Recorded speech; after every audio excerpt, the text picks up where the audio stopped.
जो है IPS officers के प्रॉमिस पे जब ये अपने बात से पीछे मुकर जा रहे हैं, हमारे पास क्या रास्ता बचता है? ये है बेरोजगार एक महामारी हो चुका है हमारे देश में, हमारे समाज में। ये ना जंतर मंतर, उसको भी आप बैन कर रहे हैं, वहाँ भी धरना नहीं दे पा रहे हैं। और अगर धर्म के नाम पे कट्टरता लोग हैं उनको, और ये क्या करते हैं, बारूद में माचिस मारने का काम करते हैं। हाँ, कई लोगों को गंभीर चोटें आई हैं। कई लोग जो है आरएमएल में जो है 2 लोग, एक सुपौल के साथी हैं, एक महिला साथी भी हैं उसमें, जो कि वहाँ पे जो है भर्ती है। हाई कोर्ट इसको खारिज करती है, सुप्रीम कोर्ट जाएंगे, सुप्रीम कोर्ट में नहीं होता, उससे ऊपर का सुप्रीम कोर्ट में जो बेंच होता है उसमें जाएंगे, जहाँ तक जाना होगा जाएंगे। लेकिन यह है कि अगर ये सुनने के मूड में नहीं है तो हम भी यहाँ से हटने के मूड में नहीं।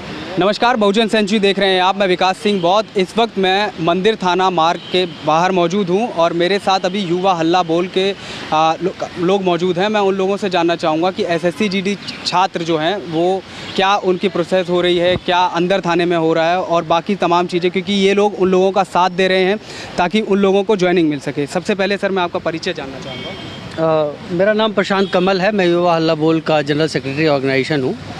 और आप जैसा जानते हैं कि ये 2018 से मामला चल रहा है इनका, और ये लगातार अलग अलग कई बार प्रदर्शन कर चुके हैं और हर बार इनको जो है एक कुछ भी जुमला दे दिया जाता है, ये लोग वापस चले जाते हैं। पिछले अभी मैंने ये काफ़ी लोगों से सुना कि गृह मंत्री से मिलने वाले थे, तो क्या वो मीटिंग हो पाई आप लोगों की? आप सब लोग जा पाए वहाँ, मीटिंग हुई या क्या रिजल्ट निकला? नहीं, जब 27 तारीख को हम लोग बैठे थे यहाँ पे जंतर मंतर पे जाने की कोशिश कर रहे थे, बड़ौदा हाउस पे रोक दिया गया और वहाँ पे सीनियर पुलिस ऑफिसर जो थे उन्होंने आश्वासन दिया था कि 16 अगस्त को जो है गृह मंत्रालय के सीनियर ऑफिसर से आप लोगों की बात कराएंगे।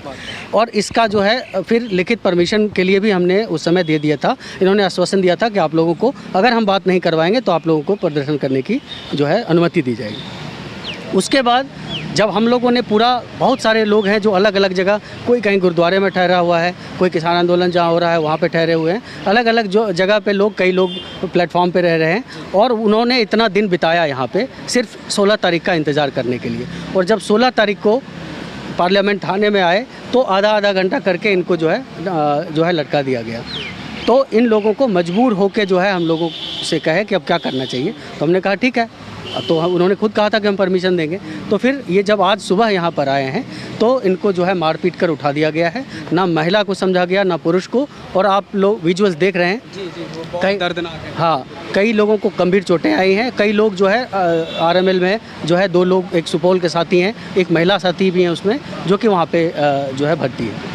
सर ये मामला 2018 से चल रहा है, 2021 आ गया है, चुनाव भी चल रहे हैं, तो क्या लगता है कि आपको इस बीच में इस मामले को सुना जाएगा? जी देखिए, जिस तरह से इस सरकार का रवैया है मुझे तो नहीं लग रहा है ये सुनने के मूड में है। लेकिन एक बात तय है कि अगर ये सुनने के मूड में नहीं है तो हम भी यहाँ से हटने के मूड में नहीं, ये एकदम स्पष्ट है।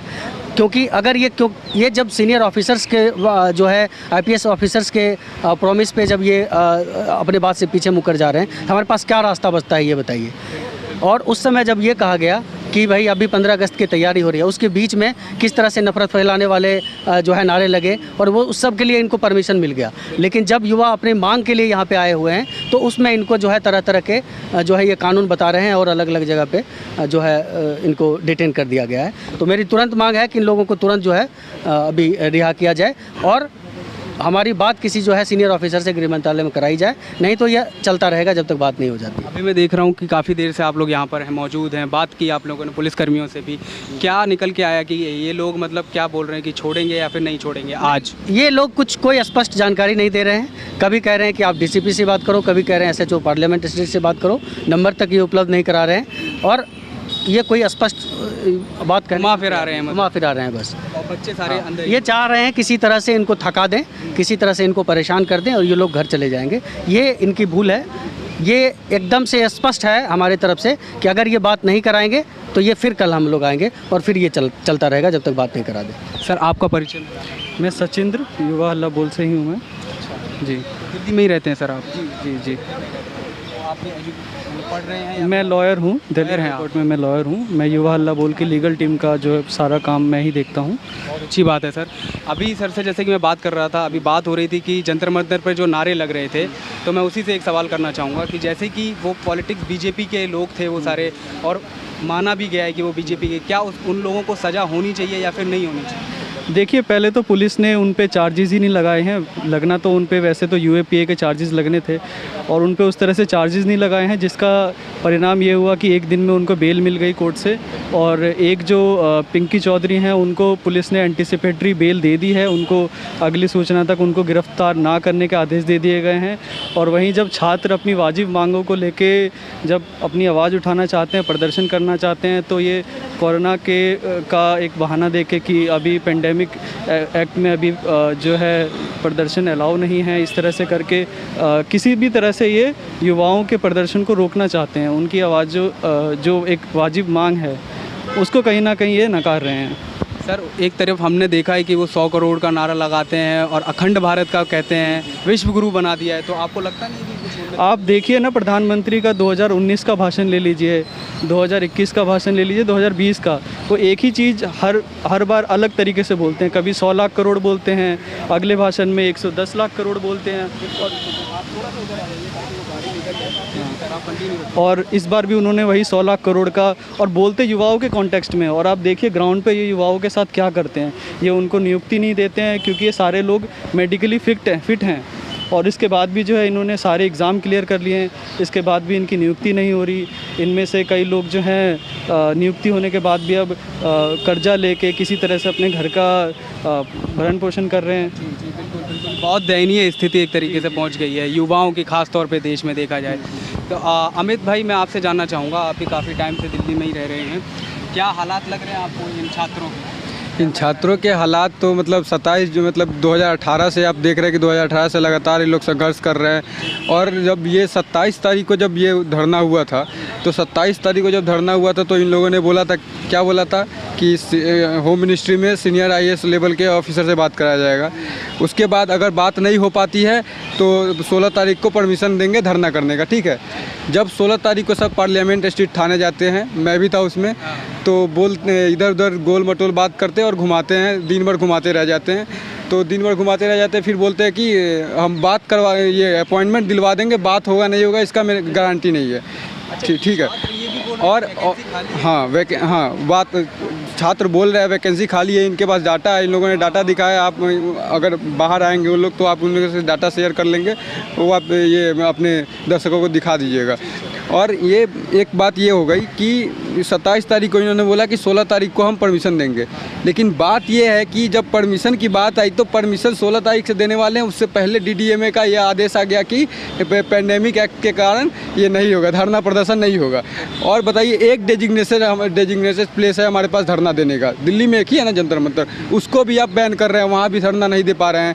और उसके बाद जो हेट्रेड वाला जो मामला है, हेट्रेड के लिए जो धरना दिया था, लोगों ने हल्ला किया था, क्या क्या नारा लगाया था, वो हम बोल भी नहीं सकते। तौर पे तो वैसे मुस्लिम समुदाय हाँ, वो बोला गया। और बात ये हुआ कि उन लोगों के खिलाफ ये मतलब इनका जो पेंडेमिक एक्ट है, पेंडेमिक एक्ट के खिलाफ एक FIR नहीं हुआ। बताइए, मतलब उन लोग के लिए परमिशन अलाउ है, पेंडेमिक एक्ट नहीं लगा, और इन लोगों को पेंडेमिक एक्ट के कारण मारा पीटा गया कि पेंडेमिक एक्ट है, इसमें आप धरना नहीं दे सकते। बताइए, ये लोकतंत्र में ऐसा संभव नहीं है ना। लोकतंत्र मतलब धरना करना, प्रदर्शन करना, प्रोटेस्ट करना तो हमारा ये लोकतांत्रिक अधिकार है। और अधिकार मतलब सबसे बड़ी बात ये है कि धरना देने की ज़रूरत क्यों पड़ी, क्योंकि सरकार की गड़बड़ी हो गई, SSC की गड़बड़ी हुई। अच्छा, वो तो एक देशभक्त पार्टी बताती है अपने आप को, और ये सब तो सेना में ही जानना चाहते हैं, क्यों रोका जा रहा है, क्या कारण हो सकता है? तो देखिए देशभक्ति को इन लोगों ने टूल की तरह इस्तेमाल किया है, लोगों के इमोशन से खेला है और कुछ नहीं किया। अगर सच में ये लोग देशभक्त होते तो ये जो लोग हैं ये आगे चल के जवान सेना में जाएंगे, ठीक है। और जैसे कुछ दिन पहले आप लोगों ने देखा था कि किसानों और जवानों में लड़ाई करने की कोशिश हो गई, और फिर उससे भी बात नहीं बन पाई। अब जवान और जवान दोनों में लड़ा रहे हैं। अब फूट डालो राज करो। क्या लगता है कि आपको ये इन छात्रों का कुछ आगे निवारण होगा? अब ये छात्रों का आगे निवारण होगा ये तो मतलब सरकार के हाथ में है, लेकिन हम लोग जब तक इन लोगों का भर्ती नहीं होगा तब तक हम लोग मानेंगे नहीं, रुकेंगे नहीं। इन लोग जिस जिद पे है, हम लोग भी उसी देश के नागरिक हैं। हमारा धरना देना हमारा लोकतांत्रिक अधिकार है। हम अपने लोकतंत्र के लिए, अधिकार के लिए लड़ेंगे, कोर्ट में भी जाएंगे। अगर कोई हाई कोर्ट में ये आता है हाई कोर्ट इसको खारिज करती है, सुप्रीम कोर्ट जाएंगे, सुप्रीम कोर्ट में नहीं होता, उससे ऊपर का सुप्रीम कोर्ट में जो बेंच होता है उसमें जाएंगे, जहाँ तक जाना होगा जाएंगे। लेकिन इन लोगों के साथ युवा हल्ला बोल हमेशा खड़ी थी और खड़ी रहेगी। बहुत बहुत धन्यवाद सर हमसे बात करने के लिए। और भी साथी हैं युवा हल्ला बोल से, आप युवा हल्ला बोल से ही हैं? जी, मैं आकाश महतो, मैं युवा हल्ला बोलता हूँ। मैं मेनली बिहार के इश्यूज़ पे काम करता हूँ। यहाँ मैं अभी दिल्ली में अवेलेबल था, तो मैं एसएससी जीडी के जो अभ्यर्थी थे उनके धरना में मैं शामिल हुआ था। और जो क्रूरता दिल्ली पुलिस के तरफ से हुई वो बिल्कुल ही शर्म करने वाली बात है। सरकारें जैसे चुनाव में नोटिफिकेशन निकालती है लॉलीपॉप की तरह, इतना नौकरी, और फिर वही नौकरी को सारे एग्ज़ाम क्वालिफाई करने के बाद स्टूडेंट के साथ ऐसा व्यवहार किया जाता है, जो कि बिल्कुल ही अन्याय है।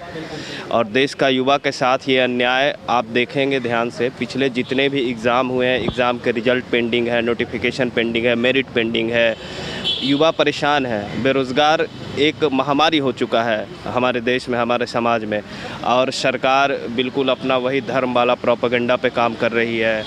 चाहे और ऐसे युवाओं का सिर्फ वो सरकार के जो चाहक हैं एक तरीके से, वो कह रहे हैं कि जो अभी अफ़गानिस्तान में हम लोग देख रहे हैं कि उन लोगों के पास हमारे जैसा नेता नहीं है, नरेंद्र मोदी नहीं है वहाँ पर, वो तो ये कह रहे हैं सर कि मतलब नरेंद्र मोदी सब ठीक कर देंगे। नहीं, धर्म के नाम पे कट्टरता का ही वो क्या कहते हैं परिणाम है वो, और उसके वो यहाँ जो हो रहा है ना वो वही चीज़ हो रहा है। अगर धर्म के नाम पे कट्टरता लोग हैं उनको, और ये क्या करते हैं, बारूद में माचिस मारने का काम करते हैं।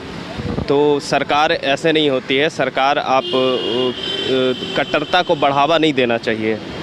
तो ये तो बिल्कुल गलत हो रहा है। और युवा को किस दिशा में ये ले जाना चाहते हैं, आप धर्म का उसको कह सकते हैं कि चोला पहनाना चाह रहे हैं देश के युवाओं को, और तालिबान की तरह ही यहाँ भी एक कोई सक्रिय गैंग आप सक्रिय करना चाह रहे हैं।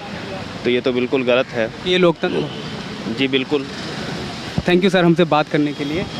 तो युवा हल्ला बोल की टीम से हमने बात की है, और ये ज़्यादातर इन लोगों में से लोग वकील ही थे, और लगातार सभी लोग प्रदर्शन कर रहे हैं और प्रोटेस्ट कर रहे हैं ताकि एसएससी जीडी के छात्रों को न्याय मिले, उनको नौकरी जल्द से जल्द मिल सके। बाकी ताज़ा अपडेट के लिए आप बने रहिए हमारे चैनल के साथ। धन्यवाद।